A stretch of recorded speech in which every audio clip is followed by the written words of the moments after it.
Hello बच्चों, चलिए प्रश्न को देखते हैं। प्रश्न है, निम्न में से कौन सी रेडॉक्स अभिक्रिया है? तो बच्चों हमें यहाँ पर 4 विकल्प दिए हैं। चलिए बच्चों इस प्रश्न की मुख्य अवधारणा की बात की जाए। मुख्य अवधारणा।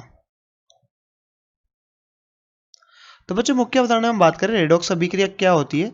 तो बच्चों रेडॉक्स अभिक्रिया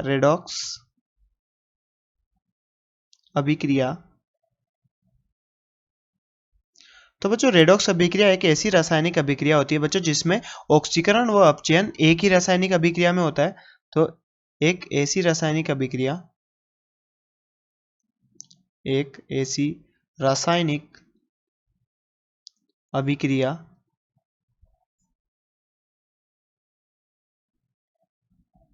जिसमें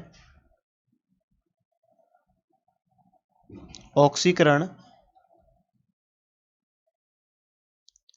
व अपचयन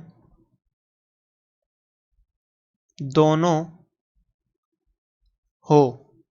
तो बच्चों रेडॉक्स अभिक्रिया क्या होगी, जिसमें बच्चों एक ऐसी रासायनिक अभिक्रिया होती है जिसमें ऑक्सीकरण व अपचयन दोनों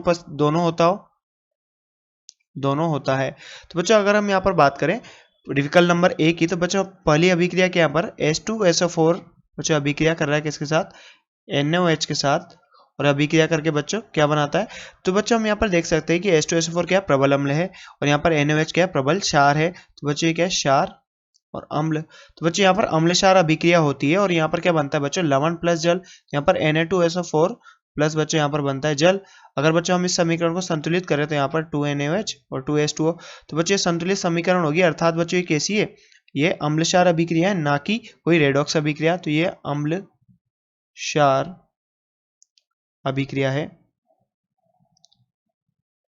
तो बच्चों हमारी पहली अभिक्रिया क्या है, एक अम्ल क्षार अभिक्रिया है, ना कि रेडॉक्स अभिक्रिया। दूसरी अभिक्रिया की बात करें बच्चों तो O3 से यहाँ पर O2 प्लस क्या बनता है बच्चों, ऑक्सीजन। तो बच्चों यहाँ पर बिजली चमकने के कारण ऐसा होगा। तो हम यहाँ पर कह सकते हैं बच्चों यहाँ पर ऑक्सीजन का निष्कासन हो रहा है। तो हम यहाँ पर कह सकते हैं अगर ऑक्सीजन का निष्कासन होता है तो बच्चों क्या होता है बच्चों, वहाँ पर अपचयन होता है। तो बच्चों अपचयन की अभिक्रिया है, ना कि रेडॉक्स अभिक्रिया, क्योंकि रेडॉक्स अभिक्रिया में बच्चों ऑक्सीकरण और अपचयन दोनों साथ में होते हैं।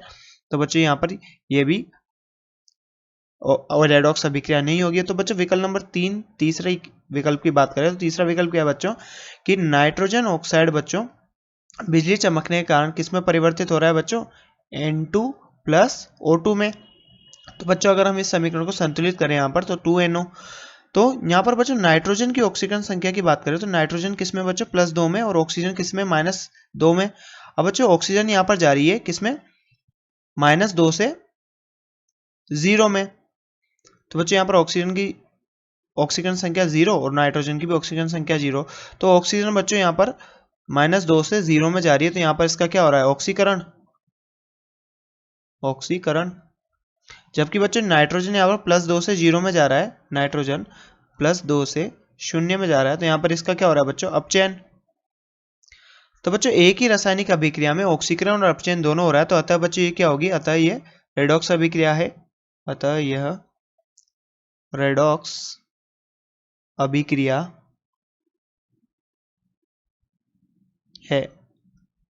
अब बच्चों आगे अगर हम बात करें हमारी चौथी अभिक्रिया क्या है बच्चों, जल के वाष्पन की। तो बच्चों जल का वाष्पन एक अवस्था परिवर्तन की अभिक्रिया होती है। डी ऑप्शन की बात करें तो जल बच्चों जलीय अवस्था से किस में जा रहा है, वाष्प अवस्था में। तो जलीय और ये बच्चों साम्य अवस्था में होती है। और ये क्या अवस्था परिवर्तन की अभिक्रिया है, H2O वेपर।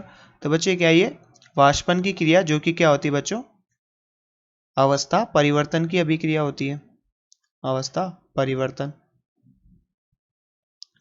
तो बच्चों जैसा कि हमसे प्रश्न में पूछा गया था कि निम्न में से कौन सी रेडॉक्स अभिक्रिया है, तो पहली अभिक्रिया क्या थी बच्चों, अम्ल क्षार अभिक्रिया। तो ये रेडॉक्स अभिक्रिया नहीं होगी बच्चों। दूसरी अभिक्रिया क्या थी, O3 से O2 बन रहा, तो बच्चों अपचयन की अभिक्रिया थी, रेडॉक्स अभिक्रिया नहीं होगी। तो बच्चों तीसरी अभिक्रिया थी बिजली चमकने के कारण नाइट्रोजन ऑक्साइड बच्चों नाइट्रोजन तथा ऑक्सीजन का निर्माण करता है। तो बच्चों यहाँ पर ये रेडॉक्स अभिक्रिया होगी। तो इस बच्चों इस प्रश्न का सही उत्तर क्या होगा, विकल्प नंबर सी। तो बच्चों आशा करते हैं आपको प्रश्न समझ में आया होगा। धन्यवाद।